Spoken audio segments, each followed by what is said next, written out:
오직 하나님의 말씀만이 영적인 지도요, 우리의 삶의 모든 것이 되는 주님의 축복의 말씀인 것입니다.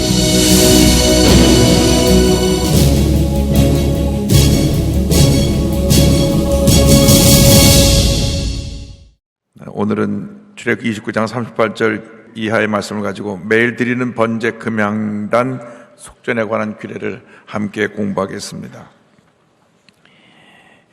출애굽기 25장 이후에는 어떻게 성막을 지을 것인지, 그리고 성막을 섬기는 제사장들을 어떻게 임직할 것인지, 그리고 그 성막에서 어떠한 예배가 드려져야 하는지, 이런 내용들이 자세히 설명되어 있습니다. 어떻게 보면 너무나 내용이 잘 이해가 안 되고 지루하기도 하고 할 수 있지만, 그 말씀 가운데 우리에게 주시는 영적인 교훈이 있습니다. 먼저 매일 드릴 번제에 대해서 29장 38절 이하에 있는 말씀을 우리 함께 공부하겠습니다. 38절부터 42절까지 같이 봅니다. 내가 제단 위에 드릴 것은 이러하니라. 매일 1년 된 어린 양 2마리니 한 어린 양은 아침에 드리고 한 어린 양은 저녁 때에 드릴지며, 한 어린 양에 고운 밀가루 10분의 1 에바와 찌은 기름 4분의 1 흰을 더하고 또 전제로 포도주 4분의 1 흰을 더할지며, 한 어린 양은 저녁 때에 드리되 아침에 한 것처럼 소제와 전제를 그것과 함께 드려 향기로운 냄새가 되게 하여 야훼께 화제로 삼을지니, 이는 너희가 대대로 야합 해방문에서 늘 드릴 번제니라. 내가 거기서 너희와 만나고 내게 말하리라. 아멘. 여기 보면 하나님께서 이스라엘 백성에게 매일 예배를 2번 드려라, 아침에 드리고 저녁에 드리는데, 이와 같이 어린 양을 잡아서 그리고 소제와 전제로 함께 드려라 하고 자세하게 설명이 나옵니다. 그런데 지난번에 설명드린 것처럼 어떤 제사를 드리냐? 번제로 송두리째 태워서 하나님께 드리는데, 이 번제의 내용 가운데 우리가 꼭 잊지 말아야 될 것이 있습니다. 첫째는 어린 양이 죽어야 돼요. 왜 죽느냐? 우리가 죄를 지어서 우리의 죄사함을 받기 위하여 그 어린 양이 대신 그 죄를 짊어지고 피를 흘려 죽는 겁니다.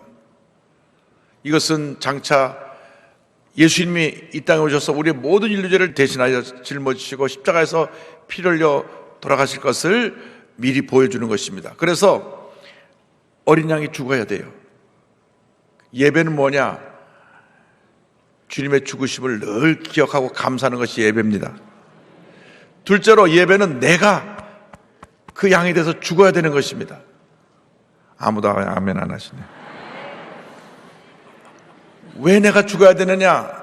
내가 예수 믿는다고 말하지만 자아가 강해서 고집불통이고 내 성격이 모나갖고 이리 부딪히고 저리 부딪히고 혈기가 많고 남과 잘 싸우고 불평불만 잘하고, 난 아닌데요. 그러나 우리 그런 모습들이 다 있어요. 그래서 우리는 예배 때마다 죽어야 되는 것입니다. 죽으면 내 삶에 예수님이 살아나셔서 영광을 받으시고 나를 다스리시는 것입니다.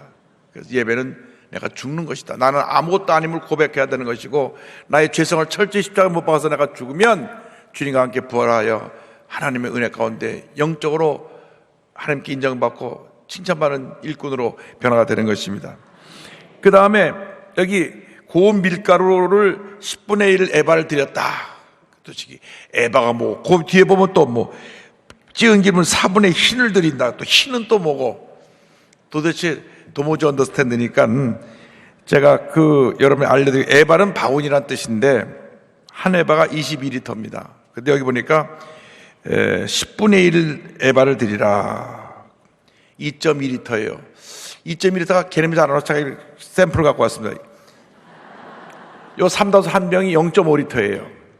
그러니까 소재를 10분의 1 에바를 듣다는 것은 이거 한 4병 정도의 곡식 가루를, 소재는 갈아서 드리는 거니까 드린다고 생각하면 되고, 찌은 기름이 4분의 1 흰이니까 900mg이니까 이거 한 2병 조금 못 되는 정도를 그 기름을 갖다가 부었던 것 같습니다. 포도주 4분의 1 흰이니까 포도주도 마찬가지로 이 3~5병, 2병 정도를 갖다가 그 번제물에 부은 것입니다. 아, 그만큼 드렸구나. 소재는 가루를 빻아드린 건데 무슨 의미가 있냐? 우리의 희생, 우리가 주님을 섬길 때는 우리가 가루처럼 완전히 부드럽게 갈아져서 내 모습이 나타나지 않고 주님의 영광만 나타나야 된다는 것입니다. 그 소재의 의미는 희생이에요. 내가 아주 존재가 없어지는 겁니다. 교회에서 헌금 많이 한 사람이 내가 헌금 많이 했다 이렇게 되면 안 돼요. 그것은 소재가 아닙니다. 그것은 자기의 의로움을 드러내는 것이기 때문에 하나님 기뻐하지 않습니다. 하나님께 드리는 제사는 번제가 돼서 죽어야 되고, 소재가 돼서는 완전히 가루가 돼가지고 흔적이 없이 주님의 영광만 나타나야 될 줄로 믿습니다. 이 포도주를 갖다 부은 것은 사도 바울이 내가 전제와 같이 주님께 부음받았다, 내가 순교의 피를 쏟겠다고 한 것처럼 주님 앞에 우리가 희생되어지고 우리의 삶 전체를 갖다 다 헌신해서 드리는 그런 모습을 설명을 합니다. 자, 43절부터 46절까지 보겠습니다. 내가 거기서 이스라엘 자손을 만나리니 내 영광으로 말미암아 회막이 거룩하게 될지라. 내가 그 회막과 제단을 거룩하게 하며 아론과 그의 아들도 거룩하게 하여 내게 제사장 직분을 행하게 하며 내가 이스라엘 자손 중에 거하여 그들의 하나님이 되리니 그들은 내가 그들의 하나님 야훼로서 그들 중에 거하려고 그들을 애굽 땅에서 인도하여 낸 줄을 알리라. 나는 그들의 하나님 야훼니라. 왜 매일같이 이렇게 예배를 하루에 2번씩 드려야 되느냐? 오늘 성경을 보니까 예배를 통해서 내가 거기서 너희를 만나리라. 내가 거기서 이스라엘 자손을 만나리니. 오늘 이 자리가 하나님을 만나는 자리가 될 줄로 믿습니다. 모든 예배 자리가 하나님을 만나는 자리예요. 그래서 예수 믿고 나서 우리가 생명처럼 귀하게 여겨야 되는 것이 뭐냐? 예배 드리는 시간입니다. 전 어머니 뱃속에 있을 때부터 지금까지 주일날 예배를 빠져본 적이 없습니다. 한 번도 주일날 아파서 못 나와본 적도 없고 빠져본 적이 없어요. 왜? 예배 때 주님 만나기 위해서 열심히 교회 나왔으니까. 저희 어머님이 목사님 따님이시라 한 번도 예배 빠짐없이 나오셨으니 저는 어머니 뱃속에 있을 때부터 교회 열심히 나왔어요. 할렐루야. 누가 복되냐? 예배 잘 드리는 사람이 복이 있는 것입니다. 오늘 구소련 지역에서 여러 나라에서 목사님들, 교회 지도자들이 함께 와서 예배 드리고 있는데 그 예배 드리려고 그 미국에서부터 러시아 전역에서 다 여기까지 와서 예배 드리는 게 얼마나 귀해요. 여러분, 예배 드리는 것처럼 또 큰 축복이 없습니다. 내가 너희를 만나리라. 기도할 때 만나시고 찬송할 때 우리를 만나주시고 말씀 들을 때 우리를 만나주시고 하나님의 기적을 체험하게 만들어주십니다. 언제 어느 때인지 모릅니다. 우리가 주님을 만나서 기적을 체험하고 우리의 삶이 변화되는 것입니다.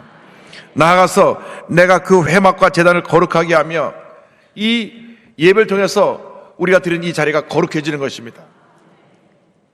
예배를 드릴 때 이 자리가 거룩해지세요. 하나님의 임재가 함께하고 계시기 때문에. 그래서 우리가 예배를 드리는데 최선을 다해야 되고 주님의 몸된 교회를 사랑해야 됩니다. 교회 기물을 함부로 파손시키면 안 됩니다.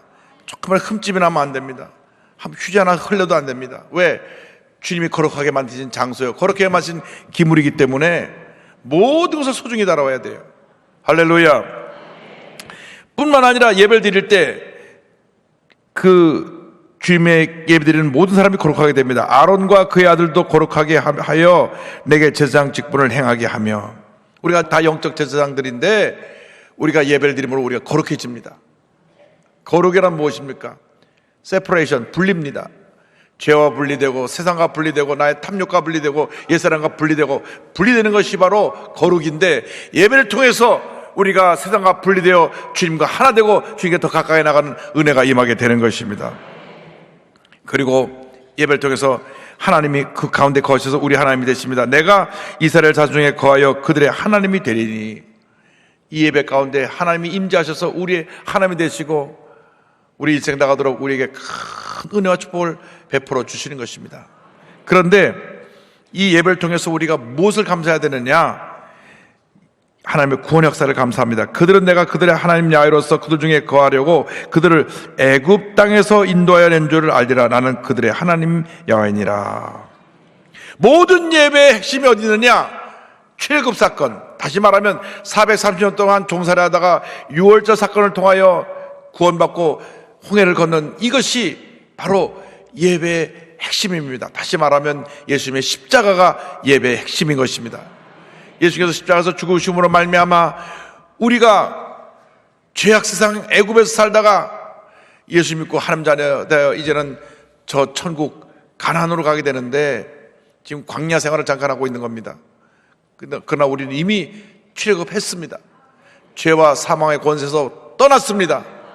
우리에게 예비된 것은 저 영광스러운 가나안의 축복만 우리를 기다리고 있는 것입니다. 그래서 우리는 예배 드릴 때마다 주님의 십자가 은혜를 감사하고 주님의 십자가 은혜 우리가 변화받고 치료받고 회복되어서 하나님께 영광드리는 주님의 자녀가 되어야 할 것입니다. 매튜 헨리 목사님이 이렇게 말씀하셨습니다. 매일 드리는 번제는 우리가 매일 아침 저녁으로 하나님께 기도와 찬미와 신령한 제사를 드리며 그에 대한 의존과 의무를 겸손히 고백해야 된다는 것을 교훈해 준다. 우리의 일상행위 가운데서도 가장 필요한 것은 매일같이 예배를 드리는 일이다. 기도 시간은 식사 시간처럼 시간을 지켜 계속되어야 한다. 매일의 제사는 하나님의 집에서 매일 식사를 하는 것과 같다. 은혜 보좌에 꾸준히 참여치 않는 자는 그들의 영혼을 굶주리게 하는 자들이다.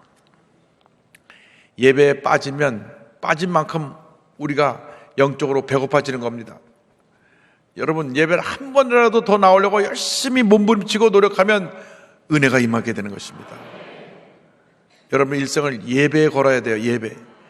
교회에서 드리는 예배란 예배는 무조건 교회에서 드리든지 기도원에서 드리든지 하여간 빠지면 안 됩니다. 예배에 많이 참석하면 참석할수록 은혜가 더 크게 임하고 믿음이 자라고 하나님의 축복이 산 가운데 넘쳐나기 때문에 교회에서 복 받은 사람은 누구냐? 예배 잘 드리는 사람입니다. 예배 안 빠지는 사람입니다. 그러면 하나님께서 일생에 나가도록 크게 복을 줄 것입니다. 예배를 소홀히 하면 모든 것이 다 우리의 삶 가운데 떠나가 버리고 맙니다. 왜? 영적인 축복이 떠나니까 다 떠나가 버리고 맙니다. 그러나 예배를 잘 드리면 하나님이 복에 복을 더해 주셔가지고 일생 나가도록 큰 은혜를 베풀어 주실 것입니다. 그러나서 이제 그 30장에 가면은 성막 안에 있는 금향단에 대한 설명이 나옵니다. 30장 1절부터 5절까지 보겠습니다. 너는 분향할 제단을 만들지니 곧 조각목으로 만들되 길이가 한 규빗 너비가 한 규빗으로 네모가 반듯하게 하고 높이는 두 규빗으로 하며 그 뿔을 그것과 이어지게 하고 제단 상면과 좌우면과 뿔을 순금으로 싸고 주위에 금태를 둘을 찌며 금태 아래 양쪽에 금고리 둘을 만들되 곧 그 양쪽에 만들지니 이는 제단을 매는 채를 꿰 것이며 그 채를 조각목으로 만들고 금으로 싸고 그 제단을 증거계 위 속죄소 맞은편 곧 증거계 앞에 있는 휘장 밖에 두라. 그 속죄소는 내가 너와 만날 것이며. 여기 보면 금향단을 만들려고 했는데 이제 성막을 보면 성막 평면도를 한번 보여드릴게요. 보면은 성막이 둘로 나눠져 있는데 위로는 그 지성소가 있고 아래는 성소가 있는데 지성소 안에 그 법궤가 있고 법궤의 뚜껑을 그 속죄소라고 부르는데 법궤 뚜껑에는 그룹 천사들이 이렇게 날개를 펴고 있는 것이 법궤고요. 바로 그 가로막고 있는 휘장이고 휘장을 나오면 금향단이 있습니다. 금향단은 지금 말한 대로 가로 세로가 한 규빗이니까 이 팔꿈치부터 가운데 손가락까지 45cm 길이가 한 규빗이니까 정사각형이 45cm고 높이는 2규빗이니까 90cm입니다. 저렇게 된 그 금향단이 네 뿔이 있고 바로 휘장 앞에 금향단이 놓여 있어서 이 금향단은 계속 그 향기가 피어져 올라가야 됩니다. 그리고 그 금향단 이쪽 편에는 진설병상이 있고 또 그 반대편에는 그 금촛대가 있는데 오늘은 특별히 이제 금향단에 대한 설명이 나옵니다. 그래서 이 진설병에 떡이 6떡이 2줄로 올라가 있어서 12지파를 상징하고, 이쪽에 금 7초 때는 한 갈래에서 7갈래로 올라가서 24시간 불이 타고 있는 그러한 성령의 불을 상징합니다. 이제 여기서 이제 금향단이 영적으로 무슨 의미가 있느냐? 중간에 꺼지면 안 돼요. 계속 피어 올려져야 됩니다. 계시록에 가보니까 이렇게 설명 나옵니다. 계시록 8장 3절 4절에 또 다른 전사가 와서 제단 곁에 서서 금양로를 가지고 많은 양을 받았으니 이는 모든 성도의 기도와 합하여 보좌 앞 금제단에 드리고자 함이라. 향연이 성도의 기도와 함께 천사의 손으로부터 하나님 앞으로 올라가는지라. 향이 올라가서 그 아름다운 그 향 냄새가 하나님을 기쁘시게 하는 것처럼 우리의 기도가 이 금양로의 향처럼 하나님 보좌 앞에 상달되어서 주님이 우리 기도를 들으시고 응답하신다. 그 축복의 말씀입니다. 여러분이 주 앞에 드리는 기도는 금양단에서 올려 피우는 그 향과 같습니다. 여러분이 기도를 하면 기도를 할수록 많은 그 향이 주님께 올라가서 주님을 감동시키고 그 향이 주님 마음을 움직여서 놀라운 은혜와 기적과 축복을 여러분에게 가져다 줄 것입니다. 주여, 우리 모두가 기도의 사람이 되게 하여 주시옵소서. 축복의 하늘에 살기 위해서 우리가 꼭 필요한 것이 말씀으로 보자는 것과 기도의 사람으로 사는 것입니다.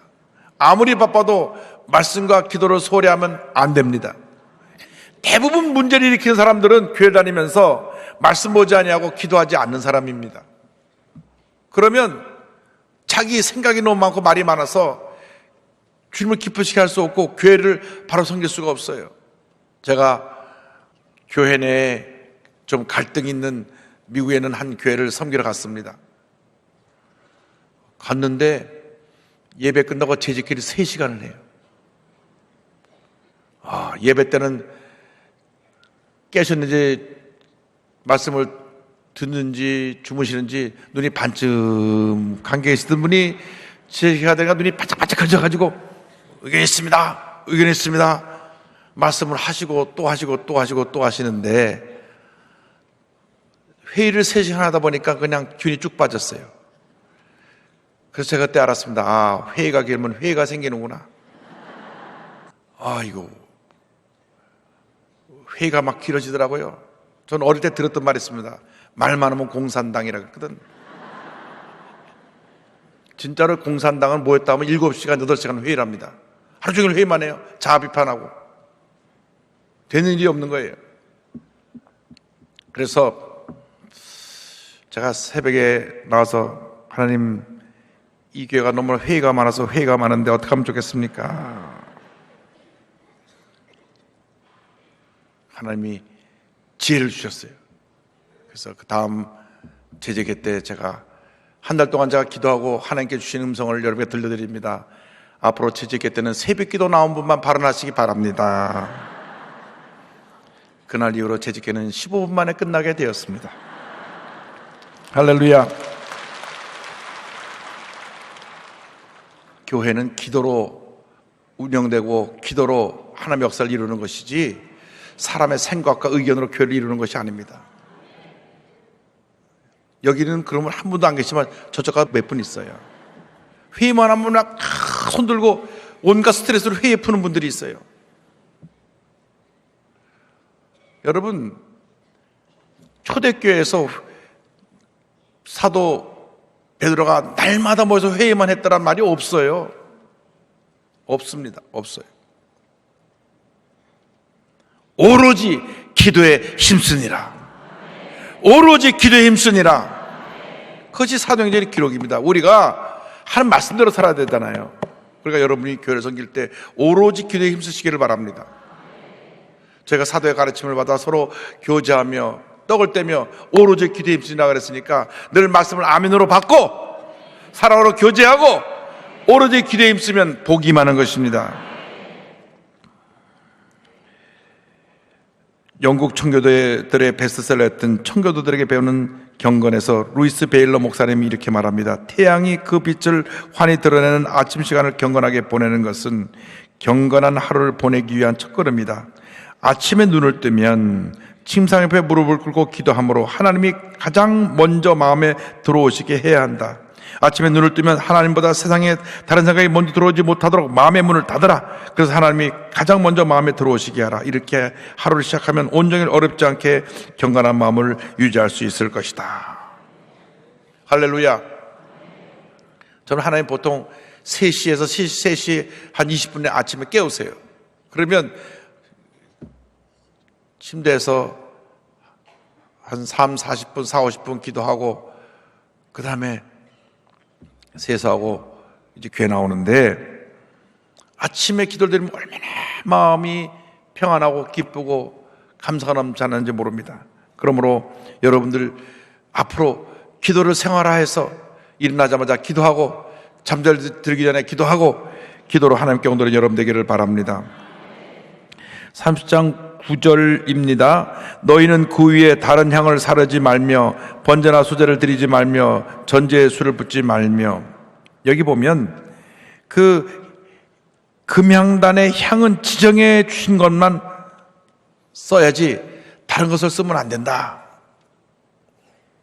이것은 무엇을 말하냐면, 우리가 하나님 앞에 예배드리고 기도할 때 주님이 가장 기뻐하시는 그런 정결한 모습으로 주님 앞에 기도드리고 주의 말씀에 의지해서 주님 앞에 부르짖어야지, 인간의 생각과 판단을 가지고 나의 생각을 섞어서 기도하면 은혜가 되지 않고 응답이 오지 않는 것입니다. 철저하게 말씀 중심, 철저하게 말씀 중심. 말씀을 읽고 또 읽고 또 읽어서 기본적으로 교회의 직분을 맡으려면 성경은 10번을 읽어요. 10번. 한숨 쉬지 마시고 아멘 하셔야지. 지구역장 하려면 10번 이상 아니면 지구역장 아예 잠시 쉬든가 아니면 읽으시든가 결정을 하셔야 돼요. 장로님 되시려면 20번 읽어야 돼요. 성경을 안 읽고 어떻게 주님 일을 할 수가 있습니까? 안수집사님, 권사님 되시려면 봐드릴게요. 7번 이상 읽으세요. 한 10번, 15번, 20번 성경을 읽을수록 큰 은혜가 되는 것입니다. 그러므로 올해 성경 1독 이상을 다 하는 여러분 되기를 주님으로 축원합니다. 꼭 읽으시기 바랍니다. 매일같이 말씀을 읽고 또 읽고 또 읽어서 말씀 여러분의 힘이 되고 능력이 되고 축복이 되고 기적이 되기를 바랍니다. 10절입니다. 아론이 1년에 한 번씩 이 향단불을 속하여 속죄하되 속죄제의 피로 1년에 한 번씩 대대로 속죄할지니라. 이단은 야훼께 지극히 거룩하니라. 이 향단도 하나님 앞에 속죄 제사를 1년에 한 번씩 드렸는데, 그건 무슨 걸 의미하냐면 우리가 하나님 앞에 이 예배 드리는 이 모든 것이 늘 주님 앞에 거룩함을 유지해야 된다. 우리 자신이, 우리가 드리는 이 예배가 모든 것이 가장 주님 보시기에 최선의 것이 되고 아름다운 모습이 되고 주님이 기쁘시게 하는 모습이 되어야 하는 것입니다. 그 다음에 속전 이야기가 나옵니다. 11절 이하에는 속전, 생명의 속전 얘기가 나오는데요. 11절로 14절 보겠습니다. 야훼께서 모세에게 말씀하여 이르시되 내가 이스라엘 자손의 수요를 조사할 때에 조사받은 각 사람은 그들을 계수할 때에 자기의 생명의 속전을 야훼께 드릴지니 이는 그것을 계수할 때 그들 중에 질병이 없게 하려 함이라. 무릇 계수 중에 드는 자마다 송수의 세겔로 반세겔을 낼지니 한 세겔은 20게라라. 그 반세겔을 야훼께 드리며 계수 중에 드는 모든 자 곧 20살 이상 된 자가 야훼께 드리되. 생명의 속전을 드리라 라는 말씀 무슨 말씀이냐면, 이스라엘 백성들이 그 애굽 땅에서 구원받아 출애굽하게 되어서 새 생명을 얻게 된 것에 대한 감사의 예물을 드리라는 것입니다. 만약 하나님의 은혜를 베풀지 않으셨더라면 애굽 사람처럼 첫 태생이 다 죽었어야 돼요. 그러나 어린아이 피를 발라서 모든 사람이 그 애굽에 있을 때 이스라엘 백성들이 죽음의 사자를 면할 수 있었던 것은 하나님의 은혜입니다. 예수의 그 보혈의 능력을 상징하는 어린 양의 피에 그 대속의 결과입니다. 그래서 그 대속한 그것에 대한 속전, 그것을 내는 것입니다. 얼마를 내냐 하면 반세겔, 한 세겔이 4일 동안 일하는 품삯이니까 반세겔은 이틀 일하는 것, 이틀. 그러니까 하루에 나가서 5만 원 번다고 치면 이틀 일했다고 하면 한 사람이 10만 원씩 내 생명을 구원해 주신 것 대해 감사합니다. 생명의 속전을 내는 것입니다. 사람 생명이 10만 원이라 100억을 내도 그것이 비교할 수가 없죠. 그렇게 천하보다 귀하니까. 그러나 그 금액을 정해놓은 것은 사람 누구나 다 공평하게 잘 사는 사람이나 못 사는 사람이나 똑같이 그 금액을 내서 하나님 앞에 감사하도록 한 것입니다. 이 생명의 속전은 신분의 차별이 없습니다. 부자나 가난한 사람의 차별이 없습니다. 돈을 많이 가진 사람이나 적게 가진 사람이나 높은 위치에 있는 사람이나 낮은 위치에 있는 사람이나 공부를 많이 한 사람이나 하지 못한 사람이나 하나님 앞에 다 똑같아요. 다 똑같이 반세겔, 다 하나님 앞에 생명의 속전을 내게 된 것입니다. 15절 16절입니다. 너희의 생명을 대속하기 위하여 야훼께 드릴 때 부자라고 반세겔에서 더 내지 말고 가난한 자라고 덜 내지 말지며 너는 이스라엘 자손에게서 속전을 취하여 회업 보사했으라. 이것이 야훼 앞에서 이스라엘 자손의 기념이 되어서 너희의 생명을 대속하리라. 그래서 이것을 하나님 앞에 감사하는 마음으로 속전을 내면 이게 속전을 받아서 교회 회막을 운영하는데 그 경비를 사용했습니다. 존 스타트 목사님이 이렇게 말씀했습니다. 그가 모든 사람을 위하여 자기를 대속물로 주셨으니 인자가 온 것은 섬김을 받으려 함이 아니라 도리어 섬기려 하고 자기 목숨을 많은 사람의 대속물로 주려 함이니라. 예수님은 자신을 속전 대속물로 주셨다. 대속물은 노예나 포로를 풀어주기 위해 지불하는 금액이다. 대속물이라는 단어는 우리가 죄와 심판에 속박되어 있고 스스로를 구원할 수 없으며 우리의 해방을 위해 지불된 값은 우리 대신 죽으신 그리스도의 죽음이었다는 것을 의미한다. 그래서 이스라엘 백성들이 하나님 앞에서 본인이 하나님의 은혜로 생명을 구속받은 데 대한 감사의 속전을 내는데 마치 누가 감옥에 갔을 때 대신 그 보석금을 내갖고 풀어주는 것처럼 그런 의미가 있습니다. 예수님이 우리의 모든 사람의 보석금을 다 내주시고 죄의 감옥에서 풀어주신 것입니다. 할렐루야! 그래서 우리는 한평생 감사, 절대 감사, 무조건 감사로 주 앞에 나가는 주님의 자녀가 되어야 할 것입니다. 기도하겠습니다. 사랑과 은혜와 자비가 무한하신 하나님 아버지, 우리 일생이 감사 일생 되게 하시고 예수님의 그 십자가 보혈의 능력에 대하여 늘 감사하고 주님께 영광 돌리는 삶을 살아가는 저희 모두가 되도록 은혜 내려 주옵소서. 예수님의 이름으로 기도 올리옵나이다. 아멘.